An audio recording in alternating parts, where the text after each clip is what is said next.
I'm Dennis Jacob, 67 years old, a prostate cancer survivor, and captain of Team Germain Peloton. In October of 2015, I was diagnosed with stage T1C prostate cancer. The cancer journey, I should say, started when I was just going in for a routine physical and routine checkup.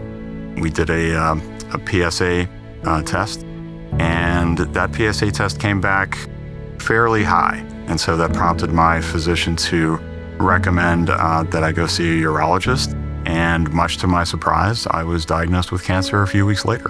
One of the first questions in my mind was how much time? Not only how much time for treatment, but how much time do I have left? I determined that the James was indeed my best option to pursue my treatment at that point. The clouds kind of parted a little bit, things became a lot clearer for me, and I was ready to get on with it. Years ago, when Pelotonia first started back in 2008, I had heard of it, and I was a casual cyclist. I had a mountain bike that I'd go out and play on. All I heard about Pelotonia in the first few years was it was over 100 miles, and it was down through the Hocking Hills, and I thought, there's no way. I happened one day to be at work eating lunch in the break room, and Rick Germain came up, and he was having his lunch as well, and we got to talking about things in general. And one of the things was Pelotonia. He'd always had the idea of creating a team for the company.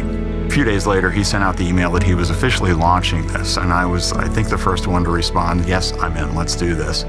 And I don't know what possessed me to do it, but I was looking at the route options, like 100 miles. Yeah, no problem, let's do this. It made no sense. I'd never ridden that distance, and nothing even close to it. But I was like, I'm gonna ride 100 miles, and I'm gonna do it 6 months after my surgery.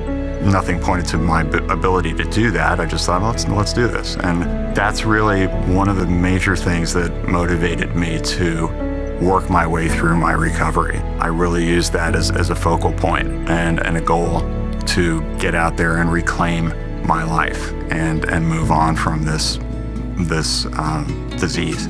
When I made that decision to have my robotic prostatectomy, my recovery went very well.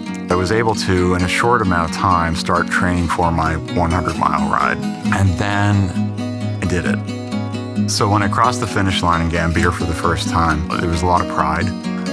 Rode 100 miles for the first time ever. The reception that I got at Gambier at the finish line is just so uplifting. It's powerful. When I crossed that finish line, it was like, oh, you're not done. I think this is what you've been searching for, that purpose. At this point, this is part of your life now. As long as I can do this, as long as I'm physically able to do this, I'm going to do this, and I'm going to be an advocate for every cancer patient, for every family. My first year in riding Pelotonia, I listed out a lot of people that I was riding for. My dad, my cousin, friends, and some people that were still going through the battle at the time. This started as a very clean, typed out Word document. And the next year I decided, okay, I'm just gonna add names. So I started writing more names. There are sad stories on that list, and there are a lot of good stories too. But that list has grown into over 120 names now. But I fold it up, stuff it in my jersey, and at the last rest stop, I pull that list out, and I look up and I say, get me through these next few hills, these few miles. I need you guys right now. And they always come through. Sorry. Hope, I think, really resides in the researchers, these brilliant minds who are so dedicated and so committed to their research and finding cures and coming up with treatments to extend lives, to cure cancer. It's really what we do, why we do this. It's about the research that allows us to have more time. That's really, I think, what it all distills down to, is we all want more time, and everything that we as the Pelotonia community do and are part of means that more people get more time.